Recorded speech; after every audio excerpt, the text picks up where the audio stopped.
ਕੁਛ ਅਰਸਾ ਪਹਿਲੇ ਵੀਡੀਓ ਬਣਾਈ ਸੀ। ਲੋਕਾਂ ਨੇ ਬਹੁਤਾ ਤੰਗ ਹੀ ਕੀਤਾ ਸੀ ਤੇ ਇੱਕ ਬੰਦਾ ਚੰਗਾ ਮਿਲਿਆ ਤੇ ਉਹਨੇ ਬੜੀ ਸਾਡੀ ਖਿਦਮਤ ਕੀਤੀ, ਬੜੀ ਸਾਡੀ ਇੱਜ਼ਤ ਕੀਤੀ ਤੇ ਹਰ ਮਹੀਨੇ ਸਾਡੀ ਮਤਲਬ ਕਿ ਹੈਲਪ ਵੀ ਕਰਦਾ ਸੀ। ਮੈਨੂੰ ਨਹੀਂ ਸੀ ਪਤਾ ਨਿਕਾਹ ਕਰਨਾ ਚਾਹੁੰਦਾ ਤੇ ਇਹਨੇ ਮੇਰੀ ਹੈਲਪ ਕੀਤੀ ਤੇ ਇਹਨੇ ਮੈਨੂੰ 2 ਕੁ ਮਹੀਨੇ ਬਾਅਦ ਕਿਹਾ ਤੂੰ ਕਿਸੇ ਦਾ ਫੋਨ ਨਹੀਂ ਚੁੱਕਣਾ। ਮੇਰੀ ਅੰਮੀ ਨੂੰ ਵੀ ਮਨਾਇਆ, ਭੈਣਾਂ ਨੂੰ ਵੀ ਮਨਾਇਆ, ਭਰਾ ਮੇਰਾ ਇੱਕ ਹੈਗਾ ਛੋਟਾ, ਉਹਨੂੰ ਵੀ ਮੈਂ ਮਨਾਇਆ ਬੜੀ ਮੁਸ਼ਕਿਲ ਨਾਲ। ਉਹਨੇ ਸਾਨੂੰ ਪੈਸੇ ਘੱਲੇ ਨੇ ਸ਼ੋਪਿੰਗ ਵਾਸਤੇ, ਮੌਲਵੀ ਵਾਸਤੇ, ਨਿਕਾਹ ਦਾ। ਫਿਰ ਮੇਰੇ ਰਿਸ਼ਤੇਦਾਰ ਵੀ ਆਏ, ਮਹੱਲੇਦਾਰ ਵੀ ਆਏ ਨੇ, ਸਾਰੇ ਆਏ ਨੇ ਇੱਥੇ ਤੁਹਾਡੇ ਸਾਹਮਣੇ ਹੀ ਨੇ। ਅਚਾਨਕ ਸੁਬਾਹ ਮੇਰੇ ਨਾਲ ਗੱਲ ਹੋਈ ਜਾਂਦੀ, ਹੁਣ ਅਚਾਨਕ ਉਹਦੇ ਨਾਲ ਰਾਬਤਾ ਖਤਮ ਹੋ ਗਿਆ। ਬਸ ਮੈਂ ਤਾਂ ਆਪਣੀ ਮਾਵਾਂ ਭੈਣਾਂ ਨੂੰ ਮੂੰਹ ਕਿੰਝ ਵਿਖਾਵਾਂਗੀ, ਰਿਸ਼ਤੇਦਾਰਾਂ ਨੂੰ ਮੂੰਹ ਕਿੰਝ ਵਿਖਾਵਾਂਗੀ ਕਿ ਉਹਨਾਂ ਨੇ ਕਿਹਾ ਨਕਾਹ ਤੇ ਨਹੀਂ ਮੁੰਡਾ ਚਲਾ ਗਿਆ। ਨਾ ਉਹ ਫੋਨ ਚੁੱਕਣ ਦਿਆ, ਕਿਸੇ ਦਾ ਵੀ ਨਹੀਂ ਚੁੱਕਣ ਦਿਆ ਫੋਨ, ਨਾ ਰਾਬਤਾ ਕਰਨ ਦਿਆ। ਮੈਨੂੰ ਸਮਝ ਨਹੀਂ ਆਉਂਦੀ ਮੇਰੇ ਨਾਲ ਹੁਣ ਕੀ ਹੋਏਗਾ ਤੇ ਕੀ ਨਹੀਂ ਹੋਏਗਾ। ਤੇ ਧੋਖਾ ਦੇते वक्त एक दफ़ा नहीं आई। मेरा वीडियो बनाने का बस यही मकसद थी कि मैं ਇਹਨੂੰ ਵਿਖਾਵਾਂ ਕਿ ਮੈਂ ਇਹਦੇ ਨਾਲ ਕੋਈ ਧੋਖਾ ਨਹੀਂ ਕੀਤਾ, ਕੋਈ ਮੈਂ ਇਹਦੇ ਨਾਲ ਗਲਤ नहीं ਕੀਤਾ। ਹੁਣ ਮੈਨੂੰ ਵੇਖੇਗਾ। अस्सलाम वालेकुम नाजरीन, मैं आपका अपना मेज़बान ज़ुबैर राजपूत और आप देख रहे हैं टूजी पाकिस्तान। तो नाजरीन, हमारे साथ एक ऐसी बदनसीब दुल्हन मौजूद हैं कि जिनके ऐन मौका पर, निकाह के मौका पर, टाइम पर इनका दूल्हा इनसे निकाह करने से इनकार कर देता है। तो नाजरीन, ये सारा माजरा है क्या, और अब से कुछ घंटे पहले इनका निकाह था जो कि अब नहीं हो रहा, ये सारा माजरा है क्या? इनसे बात करते हैं और इनसे जानते हैं कि ऐसा ये सारा क्यों हुआ है और ये मीडिया पे क्यों दोबारा आ रही हैं और ये वीडियो क्यों बनवा रही हैं। अस्सलाम वालेकुम। वालेकुम सलाम। जी बहन, बताइएगा कि आपने बताया कि आपका अब से कुछ टाइम पहले 5 बजे का आपने टाइम बताया, आपके घर पे कारी साहब भी बैठे हुए हैं, चंद महल्लेदार भी बैठे हुए हैं और दूर के चंद रिश्तेदार भी बैठे हुए हैं, और आपने निकाह की तमाम तैयारियां कर ली थी, और आपने बताया कि जिससे आपका निकाह था उसी ने आपको निकाह के तमाम अखराजात भी उठाए, उसने आपको पैसे भी भेजे। इसका मतलब ये हुआ कि वो आपसे निकाह करना चाहता था, इंटरेस्टेड था। लेकिन ऐसी क्या वजह बनी कि अचानक से उसने इनकार कर दिया? तो ये ज़रा हमारे नाज़रीन को बताइएगा, और आप वीडियो पे क्यों आ रही हैं, क्यों बनवा रही हैं ये वीडियो जी। ਜੀ ਅਸੀਂ ਕੁਛ ਅਰਸਾ ਪਹਿਲੇ ਵੀਡੀਓ ਬਣਾਈ ਸੀ ਤੇ ਉਹ ਵੀਡੀਓ ਜਿਹੜੀ ਸੀ ਕਾਫੀ ਅਰਸਾ ਹੋ ਗਿਆ, 1.5-2 ਸਾਲ ਹੋਣ ਵਾਲੇ ਨੇ। ਤੇ ਕਿਸੇ ਨੇ ਸਾਨੂੰ ਤੇ ਲੋਕਾਂ ਨੇ ਬਹੁਤਾ ਤੰਗ ਹੀ ਕੀਤਾ ਸੀ ਤੇ ਇੱਕ ਬੰਦਾ ਚੰਗਾ ਮਿਲਿਆ ਤੇ ਉਹਨੇ ਬੜੀ ਸਾਡੀ ਖਿਦਮਤ ਕੀਤੀ, ਬੜੀ ਸਾਡੀ ਇੱਜ਼ਤ ਕੀਤੀ ਤੇ ਹਰ ਮਹੀਨੇ ਸਾਡੀ ਮਤਲਬ ਕਿ ਹੈਲਪ ਵੀ ਕਰਦਾ ਸੀ। ਤਕਰੀਬਨ मतलब उसने आपसे अच्छी गुफ्तगू की, कोई ऐसी गलत डिमांड नहीं की, बेहुदा बात नहीं की? ਨਾ ਜੀ ਕੋਈ ਗਲਤ ਗੱਲ ਨਹੀਂ ਕੀਤੀ, ਕੋਈ ਗਲਤ ਡਿਮਾਂਡ ਨਹੀਂ ਕੀਤੀ। ਬਸ ਇਹ ਸੀ ਕਿ ਸਾਡੀ ਮਦਦ ਕਰਦਾ ਸੀ, ਅਸੀਂ ਵੀ ਉਹਨੂੰ ਚੰਗਾ ਸਮਝਦੇ ਸਾਂ। ਸਾਨੂੰ ਨਹੀਂ ਸੀ ਪਤਾ ਕਿ ਮੈਨੂੰ ਨਹੀਂ ਸੀ ਪਤਾ ਨਿਕਾਹ ਕਰਨਾ ਚਾਹੁੰਦਾ। 5 ਕੁ ਮਹੀਨੇ ਬਾਅਦ ਇਹਨੇ ਕਿਹਾ ਮੈਂ ਤੇਰੇ ਨਾਲ ਨਿਕਾਹ ਕਰਨਾ ਚਾਹੁੰਦਾ ਵਾਂ। ਠੀਕ ਹੈ। तो ਤੇ 5 महीने तक आपकी गुफ्तगू जारी रही है, बातचीत होती रही है? ਹਾਂਜੀ 5 ਮਹੀਨੇ ਸਾਡੀ ਰਾਤ ਦਿਨ ਗੱਲ ਹੁੰਦੀ ਰਹੀ ਹੈ ਤੇ ਮੈਂ ਉਹਨੂੰ ਕਿਹਾ ਮੇਰੀ इसके अलावा आपको कोई और कॉल्स नहीं थी आती? बाकी चैनल, ज़ाहिर बात है, आपने वीडियो बनाई थी, चैनल पे आपकी वीडियो लगी होगी तो लोग तो और भी कॉल्स करते होंगे, तो और किसी ने हेल्प क्यों नहीं की, और इसी से क्यों आप बात करती थी? ਕਿਉਂਕਿ ਲੋਕ ਹੈਲਪ ਤੇ ਕੋਈ ਕਰਦਾ ਨਹੀਂ ਸੀ। ਠੀਕ ਹੈ, ਕੋਈ ਵੀ ਨਹੀਂ ਸੀ ਕਰਦਾ ਹੈਲਪ ਤੇ ਇਹਨੇ ਮੇਰੀ ਹੈਲਪ ਕੀਤੀ ਤੇ ਇਹਨੇ ਮੈਨੂੰ 2 ਕੁ ਮਹੀਨੇ ਬਾਅਦ ਕਿਹਾ ਤੂੰ ਕਿਸੇ ਦਾ ਫੋਨ ਨਹੀਂ ਚੁੱਕਣਾ। ਮੈਂ ਕਿਹਾ ਠੀਕ ਹੈ, ਕਿਸੇ ਦਾ ਨਹੀਂ ਫੋਨ ਚੁੱਕਦੀ। ਮੇਰੀ ਹੈਲਪ ਜੋ ਕਰਦਾ ਸੀ, ਮੈਂ ਕਿਹਾ ਠੀਕ ਹੈ, ਕਿਸੇ ਦਾ ਨਹੀਂ ਚੁੱਕਦੀ ਫੋਨ। ਮੈਂ ਕਿਸੇ ਦਾ ਫੋਨ ਨਹੀਂ ਸਾ ਚੁੱਕਦੀ ਹੁੰਦੀ ਤੇ ਨਾ ਹੀ 1-2 ਪਾਕਿਸਤਾਨ ਦੇ ਬੰਦਿਆਂ ਨੇ ਕੀਤੀ 1500 2000 ਰੁਪਈਆ ਤੇ ਇਹਨੇ ਮੇਰੀ ਚੰਗੀ ਕੀਤੀ ਸੀ। ਐਸੀ ਹੁੰਦੀ ਵੀ ਆ ਤਾਂ ਮੈਂ ਕਿਸੇ ਨਾਲ ਗੱਲ ਵੀ ਨਹੀਂ ਸਾ ਕਰਦੀ ਹੁੰਦੀ ਤੇ ਤਕਰੀਬਨ 5-6 ਮਹੀਨੇ ਸਾਡੀ ਇਹਨੇ ਹੈਲਪ ਕੀਤੀ। ਫਿਰ ਬਾਅਦ ਚੋਂ ਕਹਿੰਦਾ ਮੈਂ ਤੇਰੇ ਨਾਲ ਨਿਕਾਹ ਕਰਾਉਣਾ। ਮੈਂ ਕਿਹਾ ਠੀਕ ਹੈ, ਕੋਈ ਗੱਲ ਨਹੀਂ। ਮੇਰੀ ਅੰਮੀ ਨੂੰ ਵੀ ਮਨਾਇਆ, ਭੈਣਾਂ ਨੂੰ ਵੀ ਮਨਾਇਆ, ਭਰਾ ਮੇਰਾ ਇੱਕ ਹੈਗਾ ਛੋਟਾ, ਉਹਨੂੰ ਵੀ ਮੈਂ ਮਨਾਇਆ ਬੜੀ ਮੁਸ਼ਕਿਲ ਨਾਲ। ਤੇ ਇਹਨੇ ID ਕਾਰਡ ਆਪਣਾ ਸੈਂਡ ਕੀਤਾ, ਪਾਸਪੋਰਟ ਕੀਤਾ ਸੈਂਡ, ਹਰ ਸ਼ੈ ਸੈਂਡ ਕੀਤੀ।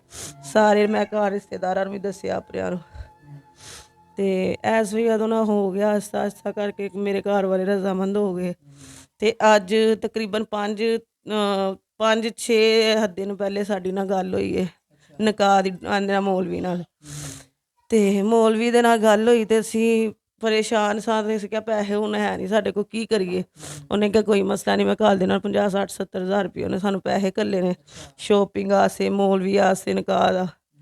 मतलब जो निकाह का जो खर्चा था, जो आना था, वो भी उसने भेजा आपको? ਹਾਂਜੀ ਉਹ ਵੀ ਘੱਲਿਆ, ਸਾਰਾ ਕੁਛ ਘੱਲਿਆ। ਤੇ ਮੈਂ ਵੀ ਮੌਲਵੀ ਵਗੈਰਾ ਸਾਰੇ ਮੇਰੀ ਮਾਂ ਨੇ ਲਿਆਂਦੇ ਨੇ ਰਿਸ਼ਤੇਦਾਰ। ਫਿਰ ਮੇਰੇ ਰਿਸ਼ਤੇਦਾਰ ਵੀ ਆਏ, ਮਹੱਲੇਦਾਰ ਵੀ ਆਏ ਨੇ, ਸਾਰੇ ਆਏ ਨੇ ਇੱਥੇ ਤੁਹਾਡੇ ਸਾਹਮਣੇ ਨੇ।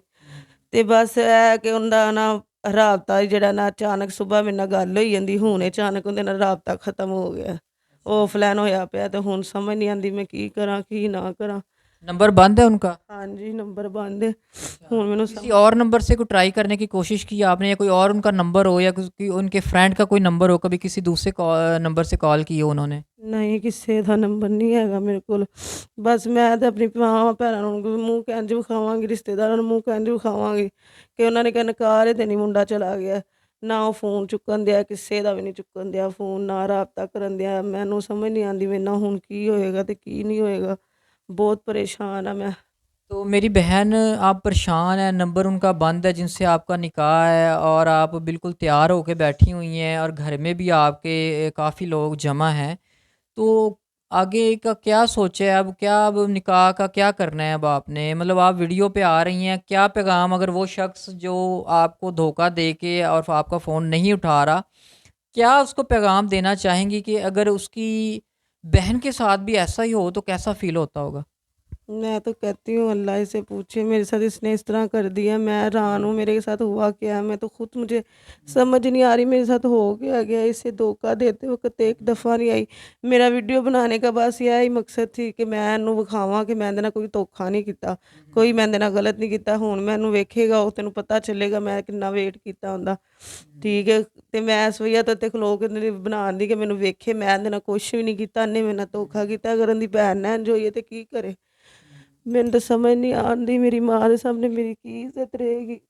ਮੇਰੀਆਂ ਭੈਣਾਂ ਵੇਖਦੀਆਂ ਮੇਰੇ ਵੇਲੇ ਛੋਟੀਆਂ, ਮੈਨੂੰ ਸਮਝ ਨਹੀਂ ਆਉਂਦੀ ਮੈਂ ਕੀ ਕਰਾਂ ਤੇ ਕੀ ਨਾ ਕਰਾਂ। ਮਹੱਲੇਦਾਰ ਮੈਨੂੰ ਗੱਲਾਂ ਕਰਨਗੇ ਹੁਣ।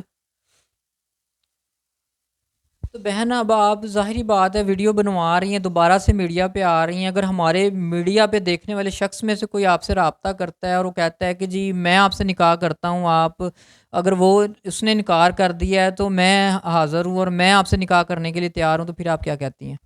अब तो मैंने किसी पे जल्दी यकीन नहीं करना कि ਯਕੀਨ ਅੱਗੇ ਕੀਤਾ ਮੈਂ 5-4 ਮਹੀਨੇ ਪੂਰੇ ਕੀਤਾ। ਉਹ ਮੇਰੇ ਨਾਲ ਸਹੀ ਚੱਲਿਆ, ਐਡਾ ਸਕੂਨ ਦੇ ਨਾਲ ਹਰ ਚੀਜ਼ ਸਹੀ ਕਰਦਾ ਸੀ, ਮੇਰਾ ਹਰ ਖੁਆਇਸ਼ ਪੂਰੀ ਕਰਦਾ ਸੀ। ਹੁਣ ਤੇ ਮੈਨੂੰ ਯਕੀਨ ਕਰਨ ਤੋਂ ਵੀ ਡਰ ਲੱਗਣਾ ਕਿਉਂਕਿ ਮੇਰੇ ਨਾਲ ਕੋਈ ਧੋਖਾ ਨਾ ਹੁਣ ਕਰ ਜੇ। ਅੱਗੇ ਵੀ ਮੇਰੇ ਨਾਲ ਇੰਝ ਹੀ ਹੋ ਗਿਆ। ਹੁਣ ਮੈਨੂੰ ਸਮਝ ਨਹੀਂ ਆਉਂਦੀ ਮੈਂ ਕੀ ਜਵਾਬ ਦਾਂ ਸਾਰਿਆਂ ਨੂੰ ਤੇ ਕੀ ਨਾ ਕਵਾਂ। ਉਹਨਾਂ ਨੂੰ ਮੈਂ ਕਿਹਾ ਸ਼ਾਇਦ ਆਈਏ ਉਹਦਾ ਫੋਨ, ਸ਼ਾਇਦ ਆਈਏ। ਹਾਲੇ ਤੱਕ ਕੋਈ ਫੋਨ ਨਹੀਂ आया। ਹੁਣ ਪਰੇਸ਼ਾਨ ਸਾਰੇ ਬੈਠੇ ਨੇ। तो जी बहन, मुझे ये बताइएगा कि जिस शख्स से आपका निकाह हो रहा था 6 माह से, आपके घर के तमाम अखराजात उस शख्स ने उठाए हुए थे, और आपके घर का गुजारा हो रहा था, और आपकी तमाम ज़िम्मेदारियां वो उठाने के लिए तैयार था, और आपसे निकाह करने के लिए भी तैयार था। लेकिन मेरी बहन अब वो भाग चुका है अपनी ज़ुबान से, और आपसे वो फ़ोन भी नहीं उठा रहा, निकाह भी नहीं करना चाहता। ज़ाहिरी बात है, निकाह करना होता तो वो फ़ोन पे ऑनलाइन आके आपसे अब तक कर चुका होता, टाइम गुज़र चुका है, और मुझे लगता है कि दोबारा भी वो आपसे रब्ता नहीं करेगा। तो मेरी बहन, जो ये जितना शादी का इंतज़ाम हुआ है, कोई इसमें ऐसा भी हुआ है कि आपकी वालदा ने उधार पैसे उठा के किया हो, और नेक्स्ट जो अपने घर का गुज़ारा आप कैसे करेंगी? ਜੀ ਪਹਿਲੇ ਤੇ ਇਹਨੇ ਮੈਨੂੰ ਸਾਰਿਆਂ ਕੋਲੋਂ ਉਹਨੇ ਲੈਦਾ ਕਰਾਤਾ ਕਿਸੇ ਨਾਲ ਗੱਲ ਨਹੀਂ ਕਰਨੀ ਗੈਰ ਮਰਦ ਨਾਲ। ਮੈਂ ਕਿਹਾ ਠੀਕ ਹੈ। ਫਿਰ ਮੇਰੀ ਸਿਮ ਬੰਦ ਕਰਾਤੀ ਇਹਨੇ। ਮੈਂ ਵੀ ਕਿਹਾ ਸਿਮ ਵੀ ਬੰਦ ਕਰਤੀ, ਕੰਮ ਵੀ ਛੁਡਾਤਾ, ਹਰ ਚੀਜ਼ ਛੁਡਾਤੀ ਮੇਰੀ। ਹੁਣ ਮੈਨੂੰ ਸਮਝ ਨਹੀਂ ਆਉਂਦੀ। ਮੈਨੂੰ ਕਹਿੰਦਾ ਸੀ ਮੈਂ ਤੈਨੂੰ ਬੁਲਾਵਾਂਗਾ ਇੱਥੇ, ਤੈਨੂੰ ਬੁਲਾ ਕੇ ਇੱਥੇ ਆਪਾਂ ਆਪਣੀ ਜ਼ਿੰਦਗੀ ਸ਼ੁਰੂ ਕਰਾਂਗੇ, ਇਸ ਜ਼ਿੰਦਗੀ ਦੇ ਵਿੱਚ ਇੱਥੇ ਹੀ ਰਹਾਂਗੇ। ਮੈਂ ਵੀ ਕਿਹਾ ਚੱਲ ਬਾਹਰ ਦੇ ਮੁਲਕ 'ਚ ਰਹਾਂ ਕਰਾਂਗੇ ਸਕੂਨ ਦੇ ਨਾਲ, ਇੱਜ਼ਤ ਨਾਲ। ਤੇ ਹੁਣ ਮੈਨੂੰ मतलब आपको लालच देता रहा, ख्वाब दिखाता रहा है। ਬੜੇ ਖਾਬ ਖਾਏ ਇਹਨਾਂ ਨੇ ਮੈਨੂੰ ਬਹੁਤ ਜ਼ਿਆਦਾ। ਤੇ ਮੈਂ ਨਾ ਹੁਣ ਸਮਝ ਨਹੀਂ ਆਉਂਦੀ ਮੈਂ ਕਰਾਂ ਕੀ। ਨਾ ਕੰਮ ਵਾਲਿਆਂ ਨੇ ਮੈਨੂੰ ਰੱਖਣਾ, ਨਾ ਮੇਰੇ ਕੋਈ ਜਾਣ ਪਛਾਣ ਹੁਣ ਹੈ। ਭੈਣਾਂ ਮੇਰੀਆਂ ਛੋਟੀਆਂ, ਭਰਾ ਵੀ ਛੋਟਾ, ਉਹ ਵੀ ਕੰਮ ਨਹੀਂ ਕਰ ਸਕਦਾ। ਮੋਟਰਸਾਈਕਲਾਂ ਦੀ ਦੁਕਾਨ ਤੇ ਜਾਂਦਾ ਸਿੱਖਣ ਵਾਸਤੇ। ਹੁਣ ਸਮਝੋ ਬਾਹਰ ਮੇਰਾ ਕੀ ਬਣੇਗਾ ਤੇ ਕੀ ਨਹੀਂ ਬਣੇਗਾ। ਤੇ ਹੋਰ ਅਸੀਂ, ਮੇਰੀ ਅੰਮੀ ਨੇ ਪੈਸੇ ਵੀ ਫੜੇ ਸੀ ਉਧਾਰ। ਪਹਿਲੇ ਇਹਨੇ ਜਿਹੜਾ ਘੱਲੇ ਨੇ ਉਹ ਤੇ ਲੱਗ ਲੁੱਗ ਕੇ ਸ਼ੋਪਿੰਗ ਵਗੈਰਾ ਕੀਤੀ। ਮੈਂ ਆਪਣੀਆਂ ਭੈਣਾਂ ਨੂੰ ਕੱਪੜੇ ਲੈ ਕੇ ਦਿੱਤੇ, ਭਰਾ ਨੂੰ ਆਪ ਲਿੱਤੇ ਆ ਕੱਪੜੇ ਜਿਹੜੇ ਪਾਏ ਨੇ, ਤੇ ਮੈਂ ਹਰ ਚੀਜ਼ ਲਿੱਤੀ। ਪਰ ਇਸ ਬੰਦੇ ਨੇ ਮੇਰੀ ਕਦਰ ਹੀ ਨਹੀਂ ਕੀਤੀ। ਤੇ ਮੈਨੂੰ ਇਹ ਨਹੀਂ ਕਿਹਾ ਕਿ ਮੈਨੂੰ ਫ਼ੋਨ ਕਰਾਂ, ਉਹਦਾ ਪਤਾ ਕਰਾਂ। ਮੈਂ ਇਹਨੂੰ ਦੱਸਿਆ ਵੀ ਸੀ ਮੇਰੀ ਜ਼ਿੰਦਗੀ ਤੂੰ ਏ, ਮੈਂ ਤੇਰੇ ਨਾਲ ਪਿਆਰ ਕਰਨੀ ਆ ਅੱਲਾ ਨੂੰ ਹਾਜ਼ਰ ਨਾਜ਼ਰ ਕਰਕੇ। ਲੇਕਿਨ ਇਹਨੂੰ ਮੇਰੀ ਕਦਰ ਨਹੀਂ ਕੀਤੀ। ਮੇਰੀ ਮਾਂ ਨੇ ਕਰਜ਼ਾ ਵੀ ਇਹਦੇ ਪਿੱਛੇ ਚੁੱਕ ਲਿਆ ਕਿ ਕਹਿੰਦਾ ਵੀ ਅਸੀਂ ਬਾਅਦ ਚੋਂ ਘੱਲ ਦਾਂਗਾ ਮੈਂ, ਤੇ ਅਸੀਂ ਕਰਜ਼ਾ ਵੀ ਚੁੱਕਿਆ। ਹੁਣ ਸਮਝ ਨਹੀਂ ਆਉਂਦੀ ਵੀ ਕੀ ਕਰਾਂ, ਕਿਰਾਏ, ਬਿੱਲ, ਕਰਜ਼ਾ, ਕਿੱਥੇ ਜਾਵਾਂ। ਮੇਰਾ ਤੇ ਦਿਲ ਕਰਦਾ ਖੁਦਕੁਸ਼ੀ ਕਰ ਲਾਂ। ਕੋਈ ਨਹੀਂ ਮੇਰੇ ਕੋਲ ਸਹਾਰਾ ਹੈਗਾ। ਮੈਨੂੰ ਤਾਂ ਸਮਝ ਨਹੀਂ ਆਉਂਦੀ ਕੀ ਕਰਾਂ। तो बहन, अभी आप हमारे नाज़रीन से क्या चाहती हैं? ਬਸ ਇਹ ਅਗਰ ਉਹ ਮੈਨੂੰ ਵੇਖਦਾ ਪਿਆ ਤੇ ਉਹਨੂੰ ਅੱਲਾ ਦੇ ਅਗਰ ਖੌਫ ਹੈਗਾ ਹੈ ਤੇ ਕਿਸੇ ਧੀ ਭੈਣ ਨਾਲ ਇੰਝ ਨਾ ਕਰੇ, ਠੀਕ ਹੈ। ਤੇ ਦੂਸਰੀ ਗੱਲ, ਇੰਝ ਕਿਸੇ ਦੇ ਕਦੀ ਨਾ ਯਕੀਨ ਕਰੋ। ਬਹੁਤ ਵੱਡੀ ਇੰਝ ਸਜ਼ਾ ਮਿਲਦੀ ਯਕੀਨ ਕਰਕੇ 4 ਮਹੀਨੇ ਤੁਹਾਡੇ ਨਾਲ ਕੋਈ ਚੱਲਦਾ ਅਗਰ ਮੇਰੇ ਨਾਲ ਇੰਝ ਹੋਇਆ ਤੇ ਮੈਂ ਤੇ ਦੂਸਰਿਆਂ ਨੂੰ ਸਬਕ ਹੀ ਦਾਂਗੀ। ਤੇ ਮੇਰੀ ਤੇ ਬਸ ਇਹ ਵੇ ਕਿ ਕੋਈ ਅੱਲਾ ਦਾ ਕੋਈ ਫਰਿਸ਼ਤਾ ਹੈਗਾ, ਕੋਈ ਬੰਦਾ ਹੈਗਾ ਤੇ ਮੈਨੂੰ ਵੀ ਦੱਸੇ ਮੈਂ ਹੈਗਾ ਵਾਂ। ਠੀਕ ਹੈ, ਮੈਂ ਇਸ ਟਾਈਮ ਤੇ ਕਿਰਾਇਆ ਦੇਣਾ, ਬਿੱਲ ਦੇਣਾ, ਮੇਰੀ ਮਾਂ ਮੈਨੂੰ ਇੰਨੀਆਂ ਗਾਲਾਂ ਕੱਢਣ ਦੀ, ਇੰਨੀ ਪਰੇਸ਼ਾਨ ਹੈ, ਉਹਨੇ ਉਧਾਰ ਲਿੱਤੇ ਨੇ ਪੈਸੇ। ਹੁਣ ਦੱਸੋ ਮੈਂ ਕੀ ਕਰਾਂ ਭਰਾ, ਮੈਂ ਬਹੁਤ ਪਰੇਸ਼ਾਨ ਹਾਂ, ਬਹੁਤ ਜ਼ਿਆਦਾ, ਮੈਨੂੰ ਤੇ ਸਮਝ ਨਹੀਂ ਆਉਂਦੀ ਮੈਂ ਕਰਾਂ ਕੀ। तो जी नाज़रीन, दुखी बहन की कहानी आपने सारी जान ली है कि एक शख्स पे इतबार करके उन्होंने सारी अपनी इज़्ज़त ख़राब कर ली है। तो नाज़रीन, अब जो घर पे मेहमान बैठे हुए हैं, जो मौलवी साहब बैठे हुए हैं, उन्हें क्या जवाब दिया जाए। नाज़रीन, सोचें कि ऐसा ही अगर उस शख्स की बहन के साथ होता तो उस पे क्या बीत रही होती, उसकी बहन पे क्या बीत रही होती, उसकी फ़ैमिली पे क्या बीत रही होती। तो नाज़रीन, मेरा ख़्याल है कि वो कोई वहाँ पे बाहर बैठा हुआ दुआएँ नहीं ले रहा, बददुआएँ ही ले रहा होगा। और नाज़रीन, हमारी चैनल पे जितनी भी वीडियोस बनती हैं, जितनी भी हेल्पिंग स्टोरी बनती हैं, आप बिलीव कीजिएगा कि हमारे ओवरसीज़ पाकिस्तानी भाई इतनी कॉल्स करते हैं चैनल नंबर पे, इतनी कॉल्स करते हैं कि, और उनकी डिमांड एक ही होती है कि भाई हमारा रिश्ता करवा दें, हमारा निकाह करवा दें। तो नाज़रीन देखें, ना हमारे जो ओवरसीज़ पाकिस्तानी भाई हैं, ना वो रिश्तेदार होते हैं, ना हमारी ये बहनें रिश्तेदार होती हैं। तो हम एक दूसरे की गारंटी, इसी वजह से मैं आज तक इन चक्करों में ही नहीं पड़ा कि ये ऑनलाइन निकाह वगैरह काफ़ी चैनल्स वाले करवाते हैं, फ्रॉड भी होता है, बाहर वाले भी लोग फ्रॉड करते हैं, यहाँ पे भी कुछ हमारी ऐसी बहनें हैं जो फ्रॉड करती हैं। लेकिन नाज़रीन, इस सारे चक्कर के अंदर जो हकदार हमारी ऐसी शरीफ बहनें हैं और जिनका कोई गुनाह नहीं होता, वो भी उस चीज़ के अंदर आकर उनके साथ भी ज़्यादती हो जाती है और जो हकदार होते हैं उनका हक मारा जाता है। और नाज़रीन, मेरा ख़्याल है कि ऐसे लोगों के साथ जो किसी और का बुरा सोचते हैं, उनके साथ भी बुरा ही होता होगा। तो नाज़रीन, आपसे रिक्वेस्ट करूँगा कि दिए गए नंबर पे इनका हम नंबर लगा रहे हैं एक बार से, क्योंकि इनकी वालदा ने कुछ अखराजात किए हैं उधार पकड़ के। और ज़ाहिर बात है, पहले वो शख्स इनकी सपोर्ट रखता था, करता था 2, 4, 5 माह, 6 माह, जब तब से इनका कोई जो मामलात हैं।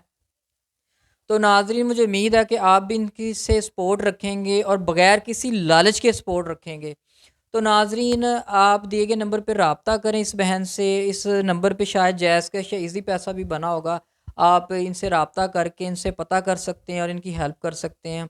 तो नाज़रीन, इसी के साथ दुआओं में याद रखिएगा, अपना ख़्याल रखिएगा। अल्लाह हाफ़िज़।